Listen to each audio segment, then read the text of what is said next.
Hey everybody, this is Hella. And Hella, as you can see, is pretty wound up right now. We're doing a little bit of tug. And we just pretty much just started. Like, I'm not trying to wear her out. I just want to demonstrate that this is the state of mind she's in right now. Right? I think it's important to understand this because out. Uh-uh. Out. Good. Enough. So the enough cue tells her we're not playing anymore. Tug is off the table. So now what we want to do is we want to get her calm, right? She is not calm right now. She's standing relatively still, but her body language, her intensity of gaze tells me she's not really relaxed. Like, don't get me wrong, this is fine for, actually, she's doing really well, but she's still really interested in this toy. So I'm going to help her out a little bit. I'm going to just start running my hands along her side. Uh-uh, uh-uh, nope. I start running my hands along her side, help her relax. She starts to get in this little game thing. I'm going to stop. I'm not giving her a cue or a command right now because that's not the point. I just want to help her get relaxed. What we're looking for in any situation with any dog is the appropriate level of arousal for the situation they're in. Yes, good girl. So when the dog is really excited, now, listen, if your dog is super excited and you have not been providing them adequate expression of their drives, if you've not been providing them opportunities to engage in those behaviors like chase, stalk, whatever, those play-based behaviors that we've talked about in other videos, if you're not teaching them, giving them adequate expression of their drives, it's not really fair to ask them to be calm. But when you have a dog, oh, good yawn, thank you. But when you have a dog who uh, has been sufficiently allowed to express those drives, you can ask for calm. And as a matter of fact, you can sort of expect it. Now, she's not there where she gets it on her own without me helping her all the time, but there we go. A little bit of help. So the idea is you're just kind of compressing the muscles.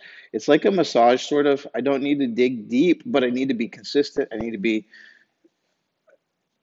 somewhat firm. It's not just a pat. I'm squeezing the muscles as I go down. Not too hard, but the idea is I want to relax everything. And as her muscles start to relax, her brain will start to relax. And I'm not asking her for anything. I'm not naming it. Later on we can, but right now I just want her to realize to learn how to go from that high arousal state to a low arousal state. What a good girl. And then we'll go back up. Are you ready? Yes.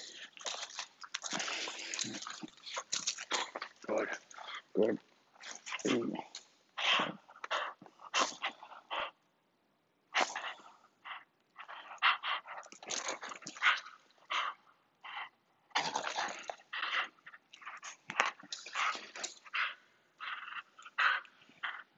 And out. Out. So again, high. Enough.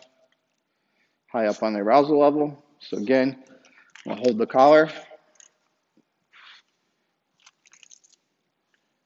And again, just run my hand down her body. Yes. Good.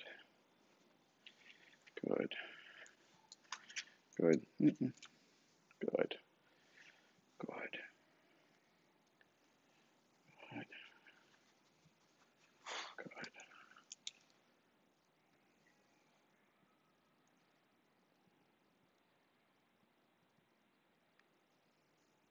Good job.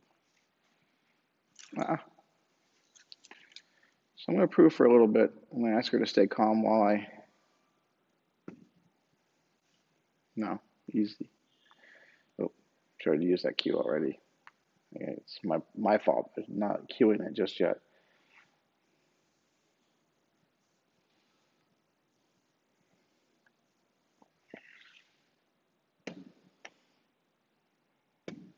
Good job. Good job. Yeah.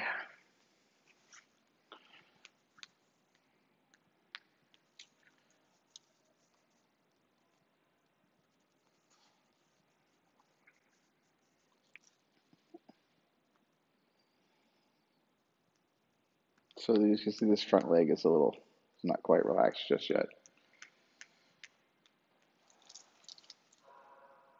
But still, she's very calm. Okay. Good. And she turns it back on right away. And this is what I want. I want her to be able to switch from that high arousal intensity out, enough, to low arousal. Now you can see when I go to reach for her, right, that's not fear. That's her wanting to play. That's her thinking I'm going to start doing this personal play thing with her, which she also enjoys.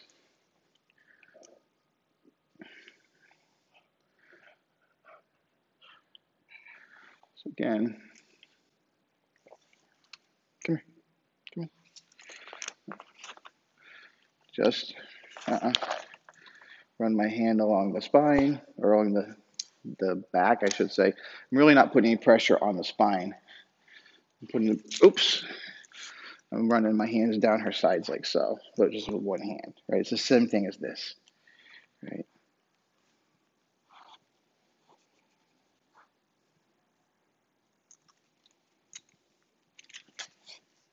Yes. Good. Mm-mm.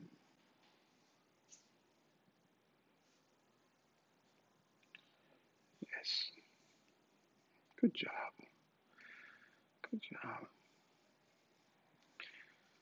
Work on the ears a little bit.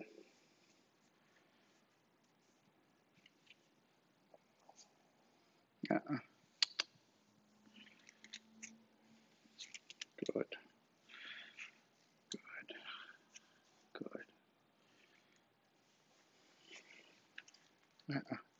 So she's still getting a little excited. This is hard for her. Uh-uh. Enough.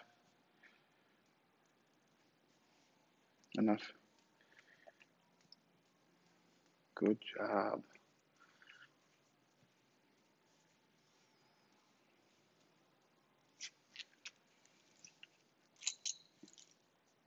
So she's now this is her not really being that calm. She's trying to get me to play a different game with her. What's going to happen here? But now she's starting to relax a bit. Normally, what happens when she does this is I start to pet her, and she starts to try and grab my arm with her front paws and start trying to wrestle that way. But when she does that, I just take my hand away. We don't play anymore. And then, so this is the first time she's actually not done that. So I guess it's working.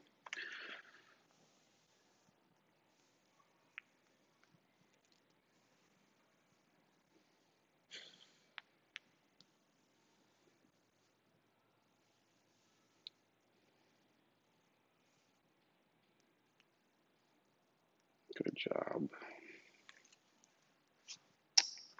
Come on, let's go. Uh-uh. Nope. So now I'm going to just try walking her around and asking her to, again, I have my hand kind of close on the collar, close to the collar. And a little bit of leash pressure when she gets to be too aroused. This is not punishment in the sense that I'm not trying to cause pain, discomfort, fear, but I'm just trying to communicate to her that I'm not liking what she's doing.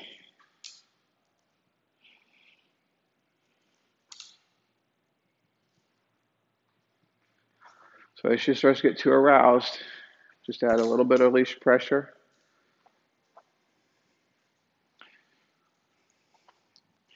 Again, I'm not asking her to walk next to me necessarily. I can give her more slack, but I want her walking calmly. I don't want her intensely focusing on environmental distractions. I don't need her focusing on me either. She can. She can look at me.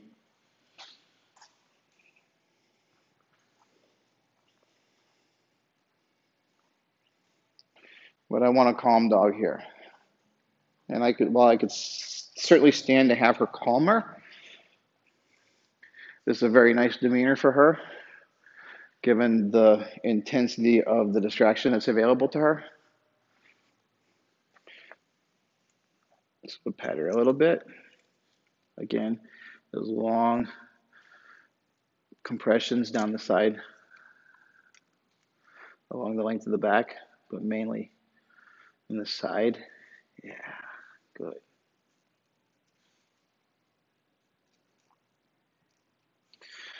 Let's go.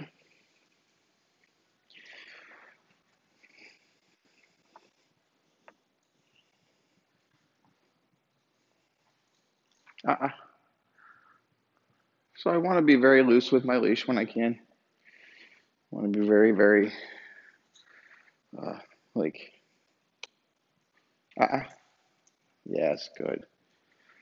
I don't want to need a strong grip on this. Like, for the most part, I'm just going to be able to just drape it over my hand this way. Good job. Good job.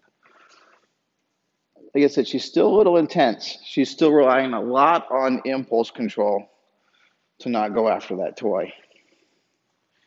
But she has that impulse control because she's regulating her emotional state. So even though I'd like to see her calmer, I'd like to see a better um, version of this.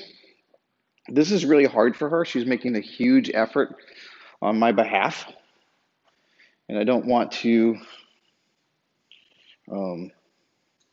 don't want to discourage that. I want to keep encouraging that. So rather than nitpick and say I want it a little bit better, uh, I'm going to just accept what she's willing and able to give me right now. We're just going to slowly ask for more from her. So again, help her out a little bit with these long petting down the back.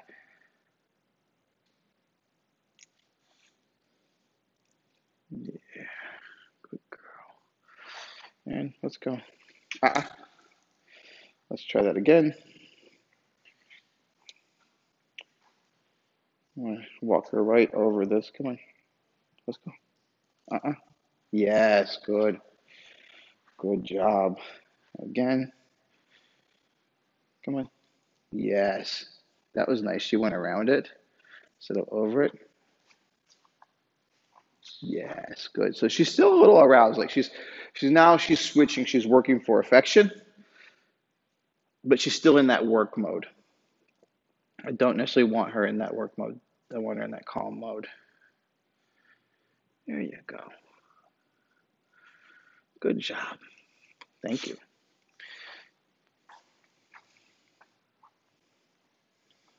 Come on, Hella. See, again, I say her name. She gets a little jazzed up. So we're going to just use a little bit of leash pressure. A little bit of leash pressure. It's important not to be in a hurry with this.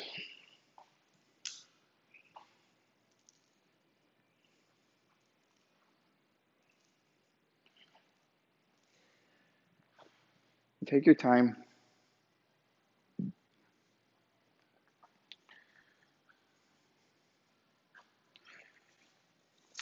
Oh, yeah, there's a nice shake.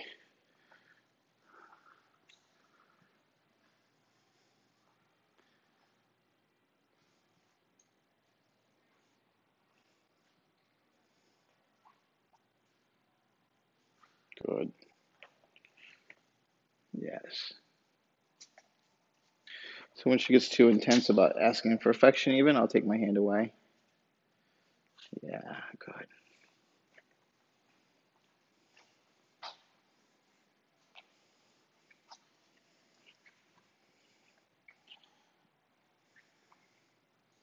You don't want to try and teach this when you need it. In other words, a lot of people will start somebody's at their house, they have a guest over, somebody's at the door, and then they go, okay, now I want to teach my dog to be calm. That's not the time to do it because again, then you got pressure. You have somebody who's waiting on you to get the, to open the door, to let them in the house, to get comfortable in your home. You have a guest who's now being unwittingly part of your dog training.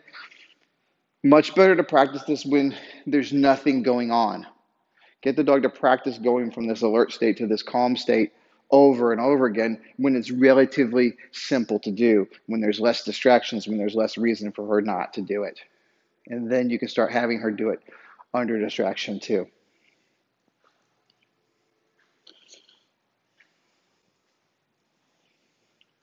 Now I'm seeing the kind of calm that I'd like to see. She's now investigating the environment, but in a calm way. She's not super focused on me. She's not super focused on the environment. Let's see what she does when she gets near this toy. Uh-uh. Not too bad. Not the best. But again, huge progress. So, but as soon as I give her that no reward marker, the marker, what happens is she immediately goes into work mode because she's used to getting rewarded after fixing her behavior. Same thing. Hella. Good. When I call her away, she may be expecting a high arousal event, but we're going to give her a low arousal event instead.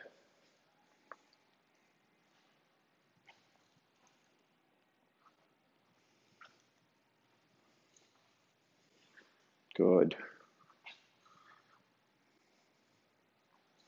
So now she's back in kind of a heightened state.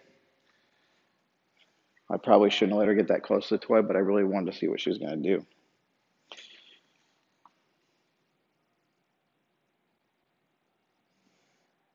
So anyway, this is how I begin working with a lot of dogs on teaching them how to be calm and relaxed. And I know that a lot of people are struggling with that right now. But the most important thing to understand is before you get to that point, nice job. It is if I tell you that you can only eat what I feed you, then at that moment I incur a moral and ethical obligation to feed you nutritious, wholesome food enough to keep you healthy. Well, when I tell a dog you can only play when I tell you you can play, and in the ways I tell you it's okay to play, then at that moment in time, it becomes my moral and ethical obligation to provide for you the right outlets and right opportunities to do that. So one of the reasons why I've been slow to make this video is I don't want people using this to suppress dogs who are going crazy because they don't have biological fulfillment. The first step is to provide that biological fulfillment through gameplay. And once you have that, once you know that you've sort of taken the edge off and you've given them, you fed them healthy, nutritious play, so to speak, now you can ask them to rest fairly. All right. So the first solution to the dog being overextended and over exuberated, overexcited during your quarantine period is to play with them. Give them an outlet for that energy that is healthy and fulfilling. And then once you've done that, then you can fairly ask them to be calm. But don't do this until you've done the other. All right. So I hope you find this helpful. Thanks for watching, and we'll be back to you soon with more videos. Okay. Thanks a lot. Good job.